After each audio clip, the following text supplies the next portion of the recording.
নমস্কার বন্ধুরা, আমি মৌ। ক্রাইমস্কোপ ডায়েরিজের আরও একটি এপিসোডে আপনাদের সকলকে জানাই স্বাগত।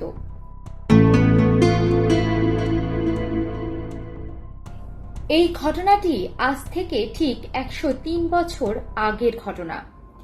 1922 সালের এক নিঃশব্দ রাত জার্মানির বাভারিয়া প্রদেশের এক খামার বাড়িতে ঘটে যায় এমন এক নির্মম হত্যাকাণ্ড যা আজও জার্মানির ইতিহাসে সবচেয়ে ভয়ের, সবচেয়ে রহস্যজনক, অমীমাংসিত ঘটনা হিসেবে রয়ে গিয়েছে।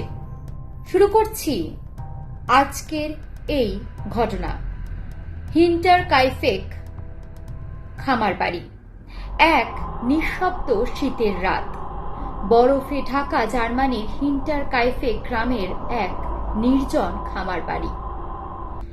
ধীরে ধীরে একে একে নিঃশব্দে খুন হয় 6 জন মানুষ, কিন্তু হত্যার পরেও খুনি থেকে যায় সেই বাড়িতেই। কে ছিল সে? কি তার উদ্দেশ্য? আজও এই রহস্যের কোনো সমাধান নেই। এটাই হিন্টারকাইফেক মার্ডার কেস, জার্মানির ইতিহাসে সবচেয়ে ভয়ঙ্কর ও অমীমাংসিত হত্যাকাণ্ড। এই ভিডিওতে কিছু বিবরণ এবং কিছু দৃশ্য দুর্বল মানুষের জন্য অস্বস্তিকর হতে পারে। 18 বছরের কম বয়সী দর্শকদের জন্য একদম উপযুক্ত নয়, তাই এরকম ব্যক্তি এই ভিডিওটি স্কিপ করতে পারবেন। জার্মানির দক্ষিণে বাভেরিয়া প্রদেশের ইগনুইস্ট্যাদ শহর থেকে প্রায় 70 কিলোমিটার দূরে একদম এক পাশে দাঁড়িয়েছিল এক নিঃসঙ্গ খামার বাড়ি, হিন্টারকাইফেক। এই বাড়িতে থাকতেন মোট 6 জন। পরিবার প্রধান ছিলেন 63 বছরের অ্যান্ড্রেয়াস গ্রুবার, তার স্ত্রী চ্যাজিলিয়া সিনিয়র 72 বছর বয়স, তাদের বিধবা মেয়ে ভিক্টোরিয়া গ্যাব্রিয়েল 35 বছর বয়স। ভিক্টোরিয়ার 2 সন্তান ছিল, একটা হলো চ্যাজিলিয়া জুনিয়র, মাত্র 7 বছর বয়সী, এবং ইয়োসেফ, মাত্র 2 বছরের শিশু।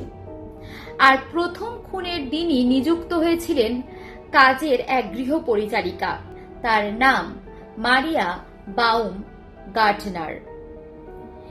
এই পরিবারে 6টি প্রাণ আর এক অভিশপ্ত ভবিষ্যৎ। হিন্টারকাইফেক ছিল অত্যন্ত নির্জন একটি এলাকা। বাড়িটির কাছাকাছি কোনো প্রতিবেশী নেই। সামনের রাস্তা এমনই ফাঁকা, রাতে কারো ছায়াও পড়ে না। 1922 সাল বলতে অনেকটা 103 সাল পিছিয়ে, তাই তখনকার দিনে এরকম ফাঁকা ফাঁকা জায়গা হওয়া খুবই স্বাভাবিক ছিল। এতটা জনবহুল বসতি তখনকার দিনে ছিল না। ফিরে আসছি আবার ঘটনায়। বাড়ির সামনে বিশাল মাঠ, পিছনে বন জঙ্গল, আশেপাশে এতটাই নীরবতা যে নিজের নিঃশ্বাসের আওয়াজও পর্যন্ত শুনতে পাওয়া যেত। অ্যান্ড্রেয়াস ছিলেন কঠোর এবং পরিশ্রমী, তার পাশাপাশি একজন বিতর্কিত মানুষ। তার বিরুদ্ধে একটি গুজব ছিল যে তিনি নিজের মেয়ে ভিক্টোরিয়ার উপরে মানসিক এবং শারীরিক নির্যাতন করতেন। এমনকি তাদের মধ্যে ফিজিক্যাল রিলেশনশিপ থাকারও অভিযোগ উঠেছিল, যা আদালত পর্যন্ত গড়িয়েছিল, যদিও পরে তা চাপা পড়ে যায়। একটি বাড়ি যেটা বাইরের থেকে স্বাভাবিক, ভিতরে ভিতরে অনেকদিন ধরেই ছিল ছায়ায় মোড়া অন্ধকার। এই পরিবার মূলত কৃষিকাজ ও পশুপালনের দ্বারাই জীবিকা নির্বাহ করত। প্রতিদিন গরুর দুধ দোয়ানো, মাঠে কাজ করা, সাদামাটা একদম জীবন। কিন্তু সেই নিঃসঙ্গতা ছিল এতটাই ঘন যেন অদৃশ্য কেউ তাদের সব সময় লক্ষ্য রাখছে, যেটা বাড়ির লোকজন জানত না।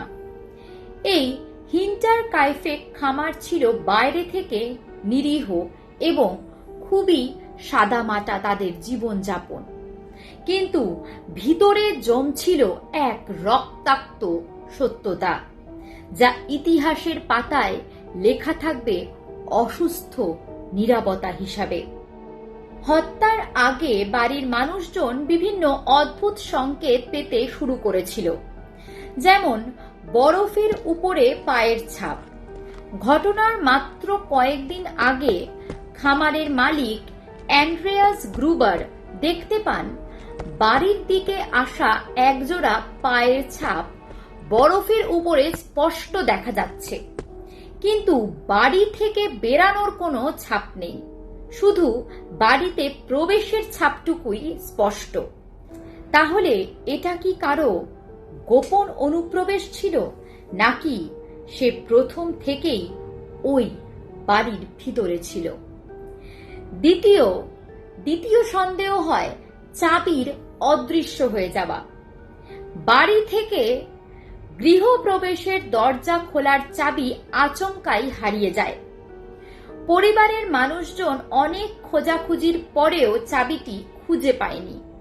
তাহলে কোথায় গেল সেই বাড়ির চাবি, আর কেই বা নিল সেই চাবি? চাবি কি সত্যি হারিয়ে গিয়েছিল, নাকি সেটা কেউ ইচ্ছাকৃত চুরি করেছিল খুনের আগে বাড়িতে প্রবেশের জন্য? তৃতীয় নাম্বার সন্দেহ, ছাদে বা অ্যাটিকে চলাফেরার শব্দ শোনা যেত। পরিবারের সদস্যরা মাঝে মাঝে ছাদের ঘর মানে অ্যাটিক থেকে শব্দ শুনতে পেতেন, কারুর পায়ের আওয়াজ, যেন কেউ ধীরে ধীরে হেঁটে বেড়াচ্ছে সেই অ্যাটিক জুড়ে।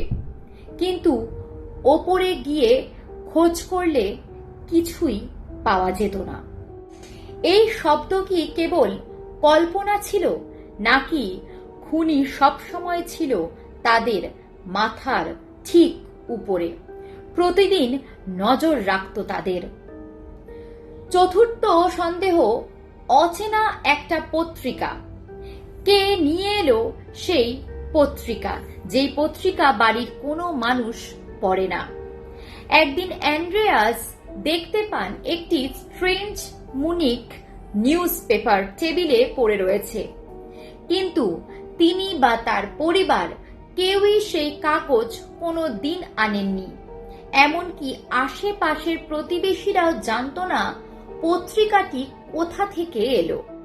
তাহলে এটাও কি খুনির ফেলে যাওয়া কোনো ইঙ্গিত ছিল, নাকি সে তখনও ছাদের ঘরেই ছিল এবং পত্রিকাটি তারই আনা ছিল?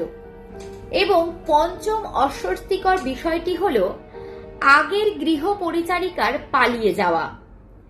জিজ্ঞাসাবাদের সময় আগের গৃহপরিচারিকা বলেন তিনি বাড়ির মধ্যে কোনো অদ্ভুত অদৃশ্য শক্তির উপস্থিতি অনুভব করতেন। বারবার শুনতেন ফিসফিস এবং দরজার কচমচ শব্দ, চাপা হাঁটার আওয়াজ, যা ভয়ঙ্কর রকম অস্বাভাবিক ছিল। অবশেষে তিনি বলেন এই বাড়িতে ভূত ছিল এবং ভয় পেয়ে চাকরি ছেড়ে চলে যান তিনি। যাকে আমরা ভয় পাই ভূত বলে, হতে পারে সে ছিল জীবিত একজন এবং খুন করার পরিকল্পনায় ব্যস্ত ছিল সে। ষষ্ঠ বিষয়, গোয়াল ঘরে অদ্ভুত বিষয় লক্ষ্য করা যায়। খামারে গরুরা অস্থির হয়ে উঠেছিল, রাতে আচরণ করত অস্বাভাবিকভাবে। চিৎকার এবং নড়াচড়া, একে অপরকে ধাক্কা দেওয়া, এগুলো একদম স্বাভাবিক ছিল না। প্রাণীরা অনেক সময় মানুষের আগেই বুঝতে পারে বিপদের ইঙ্গিত, কিন্তু তখনও বাড়ির মানুষ কেউ বুঝতে পারেনি এই গোয়ালঘর পরিণত হতে চলেছে রক্তাক্ত হত্যাস্থলে।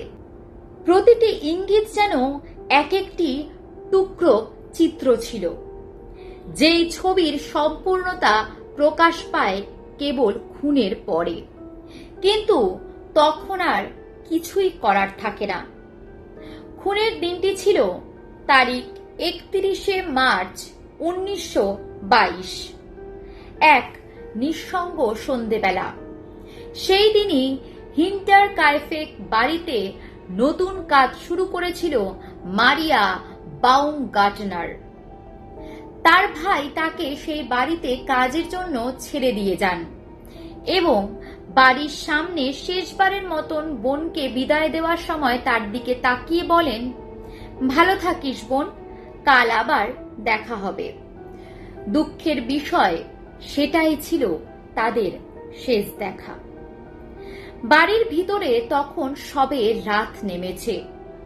শিশু ইয়োসেফ মায়ের পাশে বিছানায় ঘুমাচ্ছিল, আর ভিক্টোরিয়া তার কাজ তখন সেরে নিচ্ছিলেন। বৃদ্ধা চ্যাজিলিয়া সিনিয়র হয়তো রান্নাঘরের আশেপাশে ঘোরাঘুরি করছিলেন, আর অ্যান্ড্রিয়াস গ্রুবার বাইরে খামারের দিকে হাঁটছিলেন। ঘরের অন্ধকারের ছায়ার মতন কিছু নাড়াচাড়া করতে শুরু হয়, আর সেখান থেকেই শুরু হয় সেই ভয়ানক হত্যাকাণ্ডের। বিশ্বাস করা হয় খুনি কাউকে না জানিয়ে একজন একজন করে তাদের বার্ন মানে খামারের পিছনের বড় ঘরে ডেকে নিয়ে গিয়েছিল। কোনো চিৎকার, হুঙ্কার, দৌড়ঝাঁপ কেউ শুনতে পায়নি।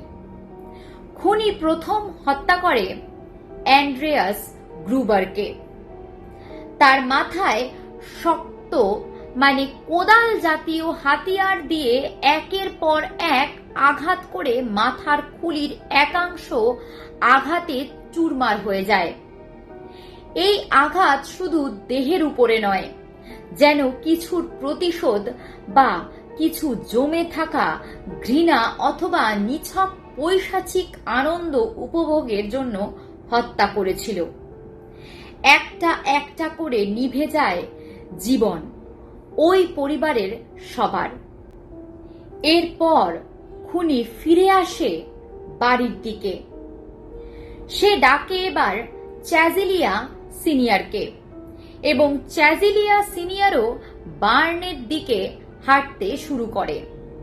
তিনি হয়তো ভাবছিলেন অ্যান্ড্রিয়াস হয়তো কিছু বলতে তাকে ডাকছে, কিন্তু তার জন্য অপেক্ষা করছিল সেখানে মৃত্যু। তার মৃত্যুও হয় মাথায় ভয়ানক এক কোপে। তারপর ডেকে আনা হয় ভিক্টোরিয়াকেও। তাদের মেয়ে ভিক্টোরিয়া গ্যাব্রিয়েল ছিল শক্ত মনের মানুষ, কিন্তু সে কিছু বুঝে ওঠার আগেই তার মাথার পাশে কোপ বসায় খুনি, এবং সেখানেই ভিক্টোরিয়ার মৃত্যু হয়। অবশেষে 7 বছরের চ্যাজিলিয়া জুনিয়রের পালা। সে হয়তো প্রথমে কিছু বুঝতেই পারেনি, তবে ফরেনসিক অনুযায়ী তাকে মারার আগে সে বেঁচে ছিল কিছুক্ষণ, এবং মুখে থাকা ক্ষতের ধরন বলছে সে আতঙ্কে নিজের মাথার চুল ছিঁড়েছিল। একটা ছোট্ট শিশু, একা, চারপাশে কেবল রক্তাক্ত নিথর দেহ। সে ঘরের মধ্যে হাতড়াচ্ছিল কোনো পালানোর রাস্তা যদি সে খুঁজে পায়। ভয়ঙ্কর এই হত্যাকাণ্ড বুক কাঁপিয়ে দেয়। এরপর 4 জনকে মারার পর খুনি ঢোকে বাড়ির ভিতরে। বিছানায় ঘুমিয়েছিল ছোট্ট শিশু ইয়োসেফ। কেউ জোরে ডাকলে হয়তো সে একটু কেঁদে উঠেছিল। তার ছোট্ট শরীরকে সেই একই হাতিয়ার দিয়ে থেতলে দেয় খুনি। এর পরের পালা মারিয়া বাউমগার্টনারের, যিনি মাত্র ঘরে ঢুকেছিলেন দুপুরবেলায়। তার দরজায় কেউ ধীরে ধীরে করাঘাত করেছিল হয়তো। তিনি হয়তো দরজা খোলার পর কিছু বুঝে ওঠার আগেই মাথায় কোপ বসায় খুনি। দুজনের শরীর খড়ের মধ্যেই পড়েছিল রক্তাক্ত অবস্থায়। ইয়োসেফের দেহ বিছানার পাশেই পড়েছিল, আর মারিয়া নিজের কক্ষে বিছানার নিচে। খুনির অমানবিক মনোবৃত্তি, খুনের পরে খুনি মৃতদেহগুলোকে ঢেকে রেখেছিল খড়, কাপড় এবং কম্বল দিয়ে। এটা সাধারণ খুনির আচরণ একেবারেই নয়। এটা হয়তো ছিল তার অপরাধবোধ, অথবা ছিল নিছক পাগলামির আরাম, যেন তারা আর তাকিয়ে না থাকে তার দিকে। সবচেয়ে ভয়ঙ্কর বিষয়, হত্যার পর খুনি অন্তত 3 দিন বাড়ির ভেতরেই ছিল, কারণ ওই দিনগুলোতে গরুর দুধ দোয়ানো নিয়মিত। রান্নার চুলোয় আগুন জ্বলছিল, খাবার রান্না করার প্রমাণও পাওয়া গিয়েছিল সেখানে। এমনকি পরিবারের কুকুরও সেই আততায়ীকে দেখে চুপ ছিল। তার মানে আততায়ীকে কুকুরগুলো চিনত। এত বড় ঘটনা ঘটে গিয়েছিল, অথচ বাইরের কেউ কিছু টের পেল না। ভেতরে তখন এক দানব ঘুরে বেড়াচ্ছে, রক্ত আর নিঃসঙ্গতার সঙ্গে রাত কাটাচ্ছিল। 4 এপ্রিল, 4 দিন পর স্থানীয় লোকেরা খোঁজ নিতে এসে দেখে বার্নের ভিতর থেকে খড়ের নিচে 4টি দেহ, বাড়ির ভিতরে আরো 2টি দেহ। এই ঘটনায় গোটা গ্রাম স্তব্ধ হয়ে যায়। বাভেরিয়ার পুলিশ পর্যন্ত হতবাক। একটা খামার বাড়ি আর 6টি প্রাণ, এবং এক রাতের নিঃশব্দ গল্প, যা আজকেও জার্মানির সবচেয়ে ভয়ঙ্কর আনসলভড মিস্ট্রি। হিন্টারকাইফেক। এটা একটা শুধু নাম নয়, এক আতঙ্ক। আজকের ঘটনাটি আপনাদের কেমন লাগলো অবশ্যই কমেন্টে লিখে জানাবেন। ভালো লাগলে চ্যানেলটি সাবস্ক্রাইব করতে একদম ভুলবেন না। পাশে থাকবেন আর দেখতে থাকুন ক্রাইম স্কোপ ডায়েরিজ। দেখা হচ্ছে পরবর্তী ভিডিওতে আরো একটি হাড়হিম করা ঘটনা নিয়ে। এখনের মতন বিদায় নিচ্ছি। পরবর্তী ঘটনা নিয়ে চলে আসবো খুব শীঘ্রই। ততক্ষণের জন্য সবাই ভালো থাকবেন, সুস্থ থাকবেন এবং সাবধানে থাকবেন। দেখা হচ্ছে পরবর্তী আরো একটি ভিডিওতে।